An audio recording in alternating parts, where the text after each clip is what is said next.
আমাদের মাঝে অনেক মানুষ রয়েছে যারা ছোট বড় ঋণের কবলে জর্জরিত। ক্রমে বাড়ছে ঋণের চাপ। ঋণের চাপের সঙ্গে পাল্লা দিয়ে বাড়ে দুশ্চিন্তাও। জীবনযাপনে আয়ের তুলনায় ব্যয় বেশি হলে অনেক সময় অনিচ্ছা সত্ত্বেও ঋণ নিতে হয়। একবার ঋণের ফাঁদে পড়লে মুক্তি পাওয়া কঠিন।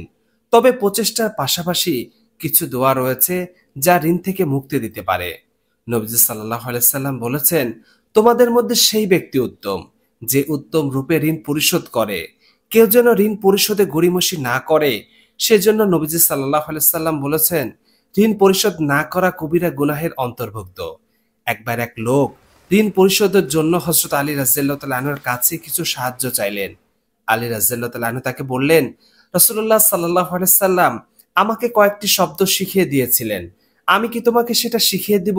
সেটা পড়লে আল্লাহ তাআলা তোমার ঋণ মুক্তির দায়িত্ব নেবেন। তোমার ঋণ যদি পর্বত পরিমাণে হয় তাহলেও। এরপর আলী রাদিয়াল্লাহু তাআলা আনহু ওই ব্যক্তিকে কথাগুলো শিখিয়ে দিলেন। দোয়াটি হলো, আল্লাহুম্মা কফিনি বিহালালিকা আন হারামিকা ওয়া আগনিনি বিফাদলিকা আম্মান সিওয়াকা। হে আল্লাহ, হারামের পরিবর্তে তোমার হালাল রুজি আমার জন্য যথেষ্ট করো, আর তোমাকে ছাড়া আমাকে কারো মুখাপেক্ষী করো না, এবং তোমার অনুগ্রহ দিয়ে আমাকে সচ্ছলতা দান করো। মহানবী সাল্লাল্লাহু আলাইহি সাল্লাম আল্লাহ তাআলার কাছে আশ্রয় প্রার্থনা করতেন যাতে তিনি ঋণে না জড়িয়ে পড়েন।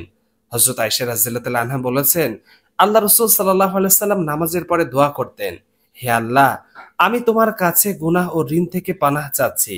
এক প্রশ্নকারী জিজ্ঞাসা করলেন, হে আল্লাহ রাসূল, আপনি ঋণ থেকে এত বেশি পানাহ চান কেন? রাসূলুল্লাহ সাল্লাল্লাহু আলাইহি সাল্লাম জবাব দিলেন, মানুষ ঋণগ্রস্ত হলে মিথ্যা বলে এবং ওয়াদা ভঙ্গ করে।